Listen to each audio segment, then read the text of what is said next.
Shalom, selamat pagi. Wah, senang sekali bisa ketemu dengan Anda di acara Kurenungkan Firman-Mu. Biar hari ini firman Allah menjadi terang buat kaki Anda semua, supaya kita ini bisa berjalan di dalam terang dan hidup kita terus dituntun oleh firman Allah. Karena itu mari kita berdoa terlebih dahulu.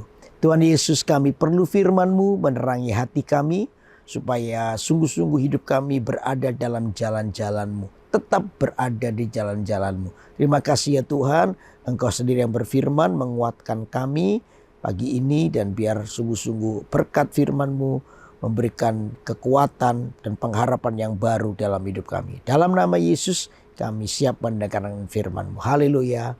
Amin. Amin. Amin.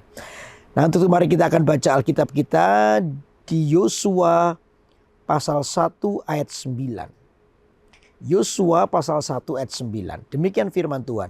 Bukankah telah kuperintahkan kepadamu, kuatkan dan teguhkanlah hatimu, janganlah kecut dan tawar hati, sebab Tuhan Allahmu menyertai engkau kemanapun engkau pergi. Nah, saudara, ini merupakan sebuah firman Allah kepada Yosua, di mana Yosua adalah pemimpin yang baru saja diangkat. Tentunya seorang pemimpin yang kurang pengalaman, tidak mengerti, bahkan harus memimpin hampir kurang lebih 2 juta orang-orang Israel yang dikenal dengan sebagai bangsa yang tegar tengkuk. Ini tidak mudah bagi seorang pemimpin. Tetapi di dalam keluguannya, di dalam ketidakberpengalamannya Yosua adalah seorang yang membangun hidupnya dengan Tuhan.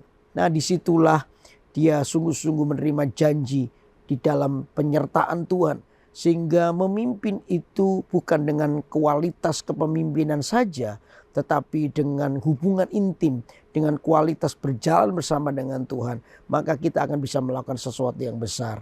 Nah, untuk itu mari kita akan coba lihat apa kebenaran kekal dari ayat yang baru saja kita baca. Dikatakan begini, bukankah telah kuperintahkan kepadamu, kuatkan dan teguhkanlah hatimu. Saudara, dikatakan di sini tindakan iman, dasar daripada tindakan kita itu adalah karena kita percaya perintah Tuhan. Saudara, firman Allah ini menjadi guiding dalam hidup kita, menjadi penuntun dalam hidup kita. Perintah Tuhan itu mengandung janji. Janji yang mengandung kuasa juga. Untuk apa? Mengadakan mujizat dan pemulihan. Jadi sebenarnya dalam kehidupan kita ini, kalau kita berjalan dalam perintah Tuhan, maka penyertaan Tuhan itu akan semakin nyata. Nah, persoalannya adalah bagaimana kita tetap menjadi setia di dalam perintah Tuhan itu. Ataukah kita menjadi orang yang meragukan, bahkan menentang, bahkan melupakan. Nah, ini yang menjadi persoalan kehidupan kita. Nah, iblis itu suka sekali untuk membuat Anda menjadi ragu, membuat Anda menjadi bimbang, bahkan membuat Anda menjadi orang yang tidak mau tahu tentang firman Allah. Yang penting adalah dia bisa memuaskan daging kita. Nah, itulah tujuan setan, supaya Anda berjalan tidak di dalam tuntunan Tuhan. Makanya itu pagi ini firman Allah mengingatkan bahwa dasar tindakan semua hal yang kita lakukan, bahwa kita percaya bahwa itu adalah sebuah perintah Tuhan yang mengandung kuasa buat hidup kita. Makanya firman Allah itu harus mendarah daging dalam hidup kita. Firman Allah itu harus menjadi penuntun kehidupan Anda. Disinilah pergaulan atau bagaimana kita bergaul karib dengan firman Allah itu menjadi tembok pagar buat kehidupan Anda dan saya. Saya percaya bahwa kalau saya tanpa firman, kalau Anda tanpa firman, hidup kita itu terlalu mudah untuk ditipu oleh setan. Hidup kita itu mudah untuk jatuh dalam dosa atau kesalahan. Saudara, bagaimana kita dengan firman Allah itu akan sangat menentukan bagaimana kita hidup.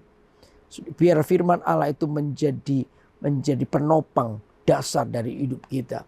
Ya, maka firman Allah tadi dikatakan, bukankah telah kuperintahkan kepadamu, kuatkan dan teguhkanlah hatimu. Bukankah firman Allah sudah terus mengingatkan, ayo kita percaya kepada Tuhan, teguhkan hatimu. Ya, untuk tetap percaya, tidak ke kanan atau ke kiri, tapi kita terus berjalan dalam kehendak Tuhan. Maka saya percaya saudara, kerinduan Anda dan saya untuk berada dalam kebenaran firman Tuhan, itu akan membuat hidup kita terjaga dari apapun. Ayo kita bersama-sama mencintai firman Allah, merenungkannya. Waktu Anda merenungkannya, ada Roh Kudus yang akan yang memberikan pengertian buat hidup kita. Sehingga Anda dan saya adalah orang yang terus terjaga dalam kebenaran. Karena itu ayo Anda dan saya, mari kita bersama-sama jadi orang-orang yang terus kedapatan mencintai firman Allah. Karena itu yang akan menjaga kehidupan Anda dan saya.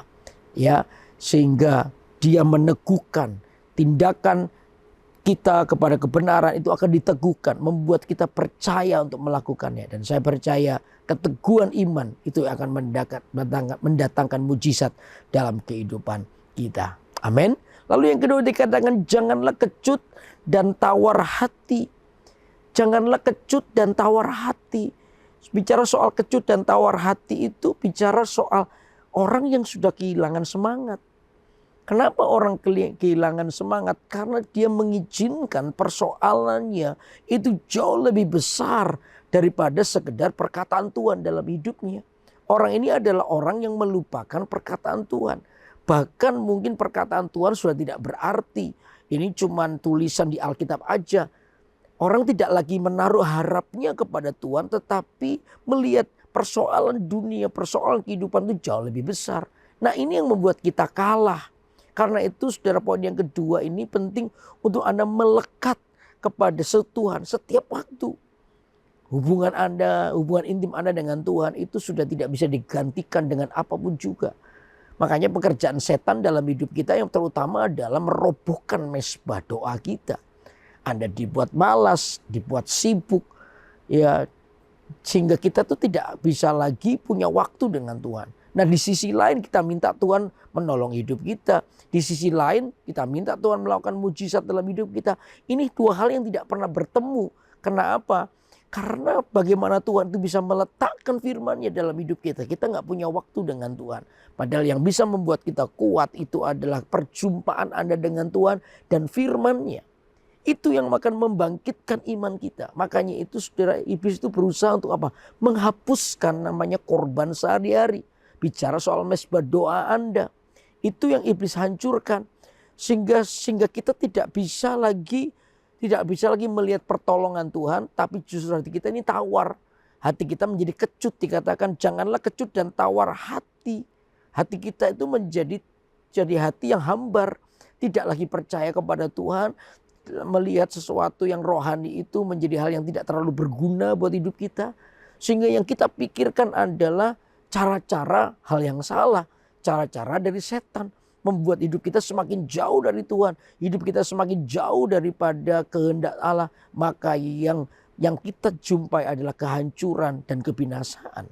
Nah, itu rencana setan. Karena itu setiap orang harus menyadarinya. Bahwa jangan sampai kecut dan tawar hati. Saudara harus menjadi orang yang kuat di dalam Tuhan. Katakan amin. Orang yang terus melihat bahwa Tuhan itu adalah Allah yang memelihara hidup kita. Amin, saudara. Lalu yang ketiga dikatakan sebab Tuhan Allahmu menyertai engkau kemanapun engkau pergi. Saudara, di dalam kehidupan kita ini ada janji Tuhan. Ya. Dikatakan ada janji Tuhan yang akan sungguh-sungguh menyertai hidup kita. Di mana dikatakan dimanapun engkau pergi Tuhan itu akan menyertaimu. Karena itu saudara, jangan hilang semangat kita. Jangan hilang semua harapan hidup kita. Dia menyertai kita. Tuhan menyertai kita itu ada 3 hal. Yang pertama, Tuhan sertai kita dengan apa? Yang namanya pertama adalah yang namanya damai sejahtera. Oh, di tengah-tengah situasi yang kacau, di tengah situasi keadaan yang buruk, Tuhan itu tetap berikan damai sejahtera. Kalau Anda masih dalam keadaan tenang, mengalami masalah tenang, saya percaya itu dari Tuhan. Karena hanya dekat Allah saja aku tenang. Dia berikan damai. Dia berikan ketenangan. Sekalipun mujizat belum ada, tapi mujizat pertama terjadi di dalam hati kita. Apa itu? Damai sejahtera. Dari mana damai sejahtera? Dari ketika Anda dekat dengan Tuhan.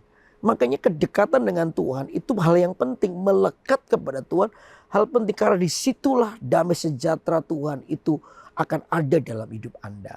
Ya, damai sejahtera yang dunia tidak pernah bisa berikan. Yang Tuhan berikan dalam hidup kita. Lewat apa? Hadiratnya.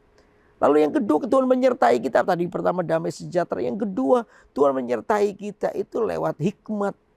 Hikmat itu adalah sesuatu yang kita peroleh, jalan keluar yang kita peroleh ketika kita menemui jalan buntu. Itu hikmat. Ketika kepandaian kita, kekayaan kita sudah tidak lagi bisa menolong kita, ada tangan Tuhan yang menolong kita. Itu lewat hikmat. Tiba-tiba dalam pikiran kita menemukan jalan keluar. Anda tiba-tiba diberikan sebuah pengertian untuk Anda bisa melakukan, dan disitulah harapanmu muncul. Itu hikmat. Dan itu adalah bentuk penyertaan Tuhan. Tuhan menyertai kita dengan memberikan hikmat. Lalu yang ketiga, Tuhan menyertai kita dengan apa? Mujizat. Mujizat. Dia melakukan mujizat. Sampai hari ini Tuhan masih suka untuk melakukan mujizat kepada Anda. Bagi orang-orang yang berharap, bagi orang-orang yang percaya, orang-orang seperti ini akan mudah melihat mujizat Allah terjadi dalam hidupnya. Mujizat itu adalah pertolongan Tuhan ketika manusia sudah tidak bisa lagi menolong hidupnya. Maka terjadi pertolongan Tuhan. Itu mujizat. Dan saya percaya Tuhan masih melakukannya sampai hari ini. Karena itu saudara, mari kita sungguh-sungguh percaya bahwa Tuhan itu yang membuat jalan kita ini berhasil. Dia menyertai kita. Jangan kecut, jangan tawar hatimu. Biarkan sungguh-sungguh perintah Allah itu bergema dalam hidup kita. Yang kita lakukan prioritasnya adalah melakukan kehendak Tuhan. Kita tidak tawar, kita tidak kecut hati kita. Justru kita melihat penyertaan Tuhan. Di mana penyertaan Tuhan itu di sana ada yang namanya damai sejahtera. Penyertaan Tuhan ada yang namanya hikmat. Lalu yang ketiga adalah mujizat, itu menyertai kita. Dan saya percaya di dalam Tuhan kemenangan akan selalu terjamin. Dan oleh karena itu kita akan terus memuliakan Allah. Di apapun situasi kita tetap mengangkat tangan dan berkata Tuhan itu baik. Amin. Amin. Mari kita berdoa. Tuhan Yesus, biar hari ini iman kami tumbuh karena kami boleh mendengar perkataan Kristus.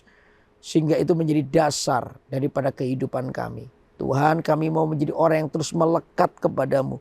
Karena dari situlah maka kekuatan hidup kami. Kami tidak pernah mengizinkan yang namanya tawar hati dan kecut hati itu menguasai hidup kami. Yang ada cuma beriman, percaya bahwa di dalam Engkau ada pertolongan. Terima kasih ya Tuhan, biar terus Engkau menyertai kami. Penyertaan-Mu memberikan kami damai sejahtera. Penyertaan memberikan kami hikmat. Penyertaan memberikan kami mujizat. Itu yang membuat kami tetap tenang bersama dengan Engkau. Karena Tuhan berdoa biar kekuatan-Mu bagi saudara-saudara kami yang mengalami masalah hari ini. Biar Tuhan Engkau hadir dalam hidup mereka dan menguasai mereka. Terima kasih ya Tuhan, kami serahkan semua dalam tangan-Mu kehidupan kami. Dalam nama Yesus yang bersyukur oleh karena Tuhan berkata bersama-sama. Amin, amin, amin. Wah, senang sekali untuk terus menyampaikan firman Allah dalam kehidupan saudara. Dan biar firman Allah ini menjadi kekuatan buat hidup kita. Karena itu terus ikuti acara Kurenungkan Firman-Mu setiap hari Senin pukul 6 pagi waktu Indonesia bagian Barat. Dan pukul 7 pagi waktu Indonesia bagian Tengah di YouTube GMS Kalimantan. Saya percaya bahwa Tuhan terus ingin membuat Anda bertumbuh mengenal Tuhan. Bukan karena apa kata orang, tapi Anda mengalami pengalaman pribadi bersama dengan Tuhan. Karena tetap kuatkan hatimu dan berjalan dengan iman. Tuhan memberkati kita. Bye-bye.